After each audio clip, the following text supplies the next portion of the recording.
Does an MBA program with an outstanding job placement record appeal to you, especially if those positions are at iconic companies like Amazon, Microsoft, T-Mobile, and Starbucks? And what if this program also has exceptional ties to the startup community in Seattle? If your answer is yes to these questions, you're in luck. Today's show is with the Director of MBA Recruitment and Admissions at the Foster School of Business. Welcome to Admission Straight Talk, the podcast dedicated to graduate admissions and helping you approach the application process thoughtfully and successfully. Your host is Accepted's founder and world-renowned admissions guru, Linda Abraham. At Accepted, our mission is to get you to that unforgettable moment when you read your acceptance email and shout, "Yes, I'm in!" Confident you'll be attending the perfect program to help you launch the career of your dreams. Welcome to the 461st episode of Admission Straight Talk. Thanks for listening. Now, you've seen the stats that most people have a great return on their MBA investment, but what about you individually? Are you going to see that return? And how much is it likely to be? We created a tool that will help you assess whether the MBA is likely to be a good investment for you individually. Just go to accepted.com/MBA ROI Calc. That's MBA ROI CALC. Complete the brief questionnaire, and you'll not only get an assessment, but the opportunity to calculate different scenarios. And it's all free. Again, use the calculator at accept.com/MBA ROI Calc to obtain your complimentary assessment. It gives me great pleasure to have for the first time on Admission Straight Talk, Mba Yankee. Mba earned her BA at Chapman University and then went to NYU, where she earned her MA in Higher Education Administration and Student Affairs. She also started her career in higher ed as the Assistant Director of Admissions at NYU. She moved to Foster as Associate Director of MBA Recruitment and Admissions in 2016 and became the Director of MBA Recruitment and Admissions for Foster School of Business in 2019. Mba, welcome to Admission Straight Talk. Thank you, Linda. Really happy to be here. Pleasure to have you. Now, I'd like to start with just some general questions about Foster and then get more specific and focused on admissions. And to start with a really basic, can you give a basic overview of the full-time MBA program at Foster for listeners who may not be that familiar with it?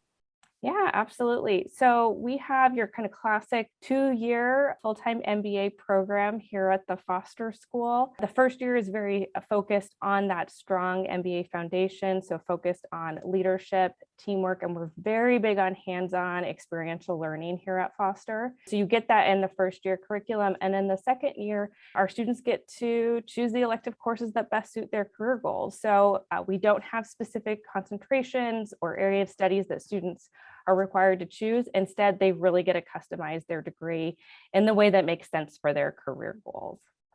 So do they graduate with a concentration or not at all? So they don't graduate with a concentration. So they graduate with it with an MBA, but we really encourage them to be able to share about the things that they've learned and worked on their resumes. So really to focus on that more on their resumes. And is the first year lockstep where you're with the same cohort? Yep, we are a lockstep program. We're a pretty small cohort. We typically have no more than about 125, 130 students. So we're very focused on community and culture here in Foster. Our students are very big on helping each other achieve their goals. Certainly our students are very driven and want to make a positive impact on the world, but they also want to help others do the same. And it's something that I think is pretty special here at the Foster School. Okay, so you expand the pie, you don't cut it up, right? Exactly. Okay. What don't people know about Foster that you perhaps would want them to know? Or is there a myth out there about Foster that you would like to dispel? I think certainly there is an impression and there is some truth to it that there is a lot of interest in placement in technology post-MBA here at Foster. We certainly have the benefit of having many technology companies right in our backyard, and certainly our students are interested in that, but we also have really strong placement in marketing and consulting and finance as well. So that's one thing that I think sometimes people are a little bit surprised about. We also, while we have amazing companies right in our backyard and certainly do have a lot of students who pursue careers at those companies post-MBA here in Washington, we also have students that are working across the US as well. So we definitely have an expansion across the US. Where do most of your grads go? We Outside do, of Seattle? yeah, outside of Seattle. Yeah, California. We've seen Chicago, New York City. Really, as we see more tech expansion, certainly we've seen that, as well as we have actually had some more students interested in CBG lately. So we've seen more placement in other areas as well in the country. Now let's turn to the application. Foster encourages applicants to take the GMAT or the GRE. However, it does allow applicants also to apply without either test, provided they complete the test optional summary of qualifications. So I have 3 questions actually on that one. Do you have any plans, or does Foster have any plans to consider the executive assessment exam? Yeah, that's a good question. So I know I'm here really talking about the full-time MBA program today, but we also have an evening MBA program, which is based on our full-time MBA program. And it's a very similar experience. They also get access to the same career resources as our full-time MBA program. We are currently accepting the executive assessment for our evening program. And so we are going to see how that goes, and we might consider it for full-time in the future. But right now, the full-time MBA program doesn't accept the executive assessment. Okay. Who would you advise to apply without a test score?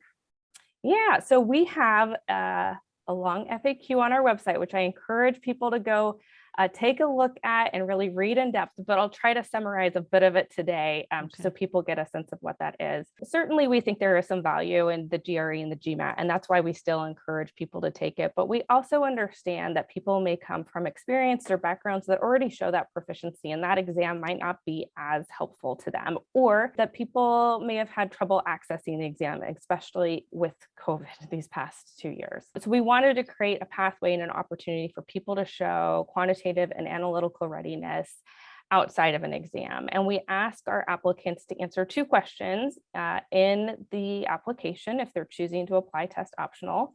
One is, how have you shown readiness through your prior academic experience? And how have you shown quant and analytical readiness through your professional experience? And then we review the application based on the information that is provided to us. So it is really a personal decision. It's different than a waiver, because I know a lot of schools are doing waivers. Instead of the school making the decision for the applicant is making the decision on how they can best present their application. So, and we felt like that was important. They know their background and their skills and their candidacy best. And so we want them to be able to have the opportunity to provide that information to us. We also do have admissions counselors who are happy to meet one-on-one if applicants are trying to decide, am I a good fit to apply test optional? You can absolutely schedule a time to meet one-on-one with us as well. This is our first year doing test optional. And so we are definitely learning, and we are committed to doing this for at least 2 years here at Foster. And we'll see how that kind of goes in the future. It is interesting that it's not a test waiver. In other words, like you say, they're making the decision and that they're going to choose how to apply. So if this is the first year, then you don't have any stats in terms of how many you accepted from last year or anything like that. Is that correct? That is correct. That is correct. So unfortunately, I'm not able to share much yet, but we'll know more in the fall. Certainly, we have seen applicants effectively use the test optional option as part of their application so far, but we've only released decisions for our round 1 so far. Yeah. Okay. All right. Now, Foster's class profile for the class of 2023, i.e. those who were admitted last fall, has some pretty impressive stats, right? 704 average GMAT, which was up from 692 a year earlier. That's a nice jump. 321 average GRE, up from 318 a year earlier. 3.42 average GPA, up from 3.37. So that would show that you obviously, one of the things that you value are good stats, good academic stats. But what else do you look for in an application? Yeah, this is a really good question, because certainly I think when people look at our profile, they start to think, oh, I have to fit these particular criteria, but that is definitely not the only thing we are considering about the application. And I will say we look at our applications holistically. So we are not looking at just one element of the application. We're looking at everything. And so we are looking for students who are curious, who want to learn from others, who want to make a positive impact on the world. As I mentioned, that's something really important to us with our culture and our community. We want students who are innovative, who are problem solvers, and who really want to be part of a close-knit community and make a greater impact. And so those are things that are really important to us. We want students to be able to walk into the classroom and know that they have a true member of their team, not just in a team they've been assigned to, but somebody that's really rooting for them to get over the finish line, and they're going to do the same for their classmates. Okay, so I guess evidence of teamwork, like I say, innovation, problem solving. Gives us a good idea of what you're looking for in addition to the stats or in context with the stats.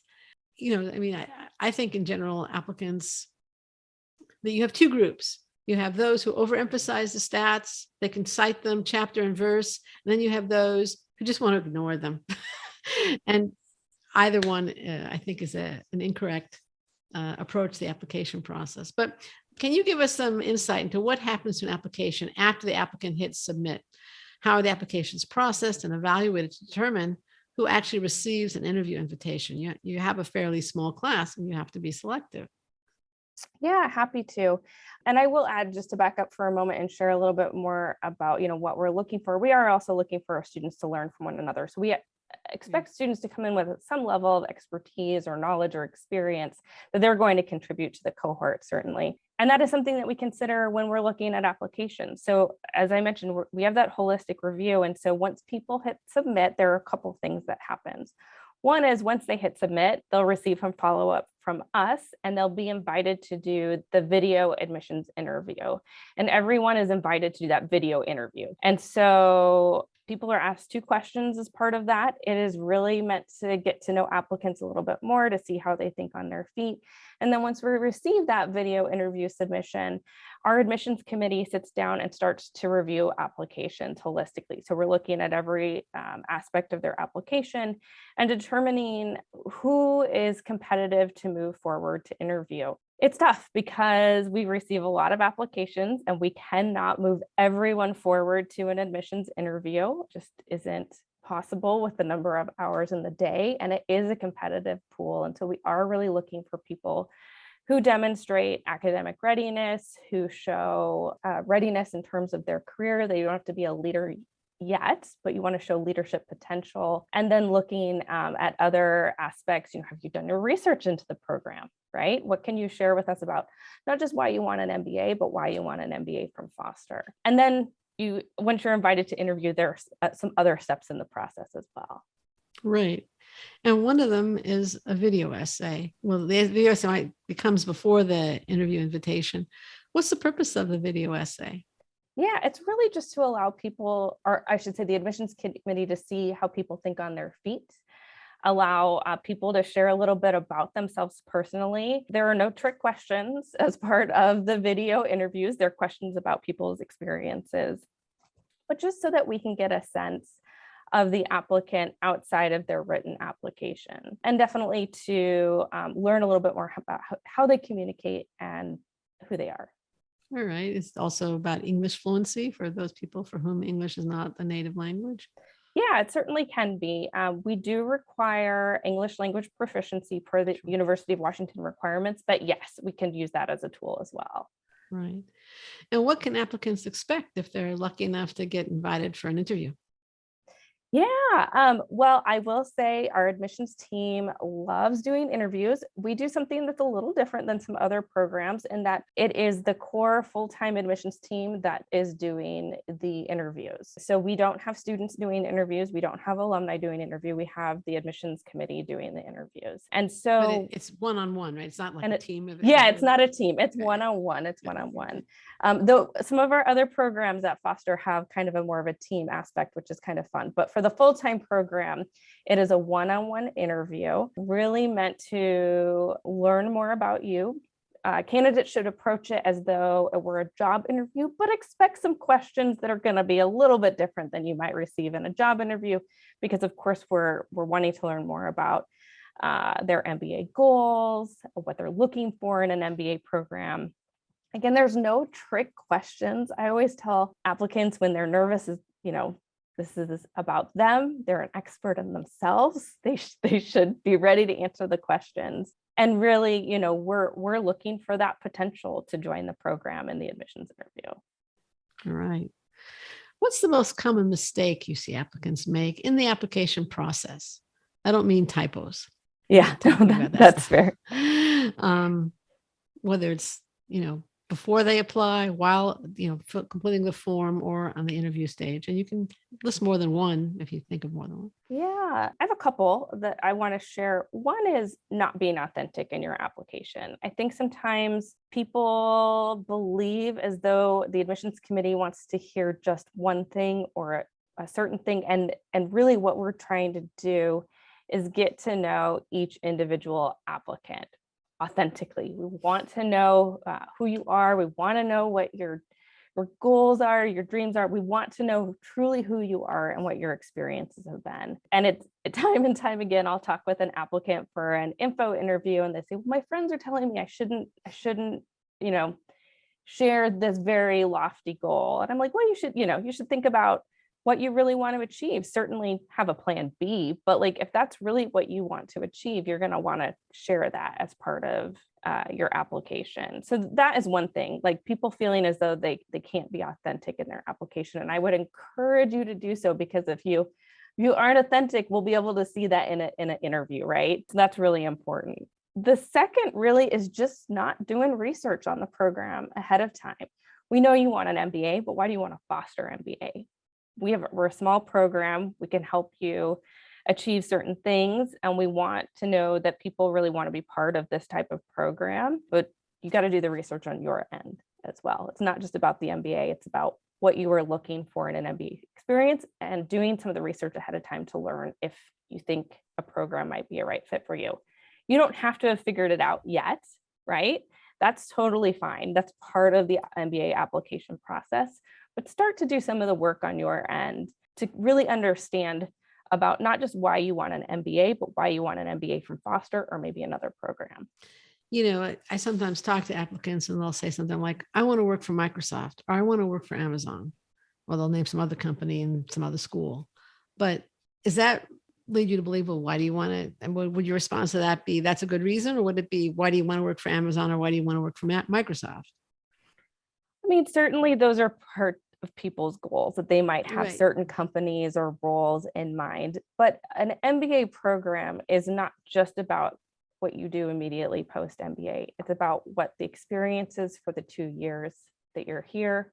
It's about what you want to gain, how you want to learn, how you want to grow, for 5 years, 10 years down the line. Plus, It's your professional life. Exactly, for your professional life. And Yeah. so really understanding, you might not have a sense of exactly where that journey is going to take you, but I think, having that sense of understanding what a program can help you achieve and what you're going to be able to contribute and learn from a program is really helpful too.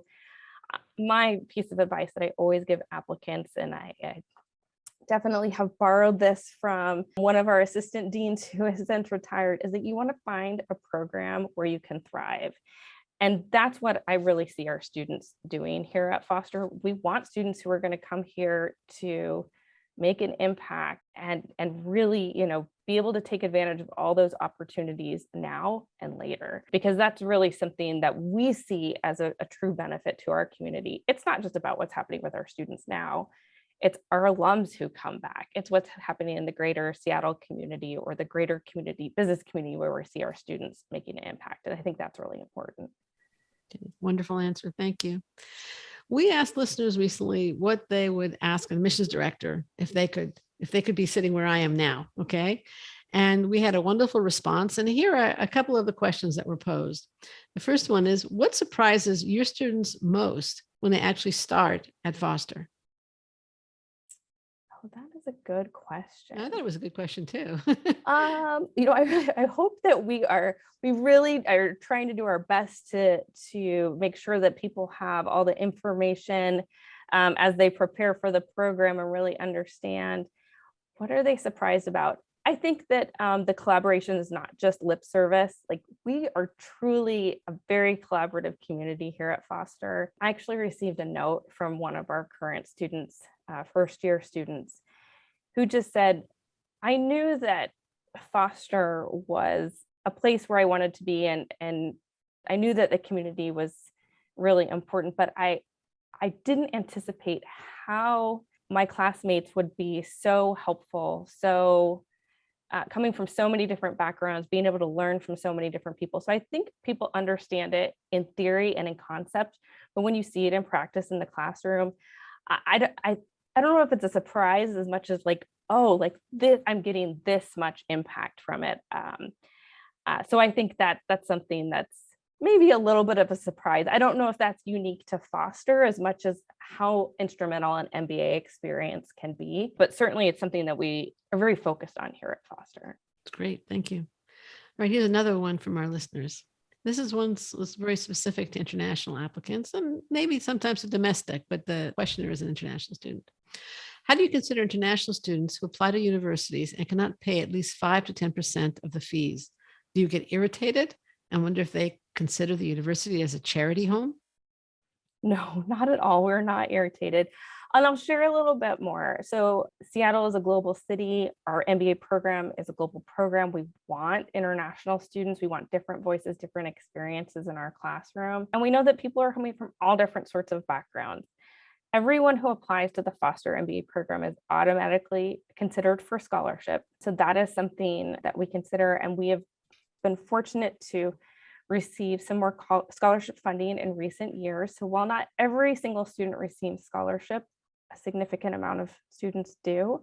And if we're able to offer in-state tuition, we do try to do that as part of a scholarship package. Okay, great. I think I would help that questioner very much. Hope he's listening. What advice do you have for applicants applying this cycle, but and who are denied and they want to reapply? Yeah, of course. I will say, I'm not sure when the podcast will be posted, but for listeners who, if it's up before mid-March, we do have one more round for round Actually, 3. I think it goes up March 15th. So okay, so you might have for just next missed year. it. Okay. Yeah. For people who are applying this year and are not admitted, we always encourage reapplications. Reapplicants, what you can do is reach out to us over the summer. And we say this in our email as well, but you can set up a time to meet with an admissions counselor one-on-one. We're not going to be able to give you specific feedback on your application, but we can talk to you about what you think you can do better, how to address reapplying, and how you can really show your best self in the application. Every year, we admit somebody who's a reapplicant. So sure. I just want to encourage people that just because this year didn't work out doesn't mean next year won't work out. And it can be dependent on the applicant pool. Maybe an additional year of work experience is really going to give you some valuable experiences that you didn't even realize were going to be helpful for your application the next year. So I encourage you to reapply and to reach out to us if you plan to do so. Great advice. Thank you. And what about your waitlisted applicants? I assume you have a waitlist. Should they provide you with updates when they have something to say? Yes. And we actually tried to demystify this a couple of years ago because we weren't explicitly telling people, yes, you can follow up with us with updates. So now it is stated in our waitlist notification that they can absolutely reach out to us. I try to respond and let people know because I am listed in the email, and just that we appreciate them reaching out. And then we'll consider any updates along with their other application materials. Okay, great. And what advice would you give to someone thinking ahead to a fall 2022 or later application? Yeah, I would say it is never too early to reach out and start getting to know the Foster School. We are just starting to open up to in-person events on campus, which we're very excited about. So you can actually start visiting campus? You can start to visit here. Well, we're just starting to introduce events. So we're Washington State is starting to open up some restrictions. So we're hopeful that in the spring we'll start to offer a couple in-person events. And then as we roll into summer in the fall, we hope to bring back more of the events that we've had in person. Though, of course, I think you've probably heard this from other schools as well. Virtual has given a lot of access. Our virtual events have given a lot of access to folks, but we would like to be able to bring people back on campus. Our students are on campus, but we just haven't been able to open it up to guests yet. And I hope that we're going to be able to do so here shortly. We have actually an event for our part-time MBA program coming up here next week on campus. So we're super excited to see how that goes. And then moving forward, we hope to open up more. So. That'd be great for multiple reasons. Yes. That is good news. Is there anything you would have liked me to ask you? Oh, that's a good question.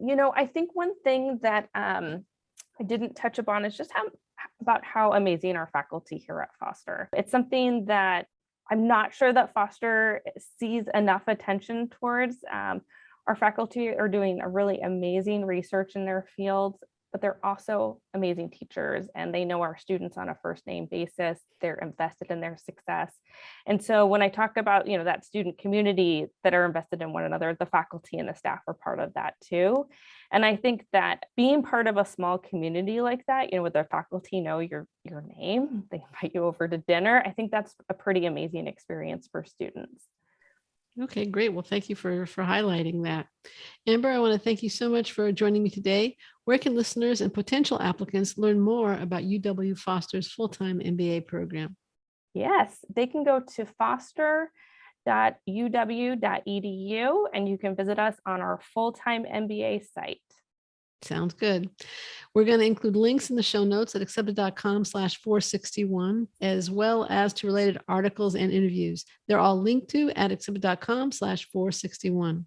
And a quick reminder, don't miss the MBA ROI calculator. Find out how much your MBA investment could benefit you financially. Take the quiz at accepted.com/MBA ROI Calc, MBA ROI CALC.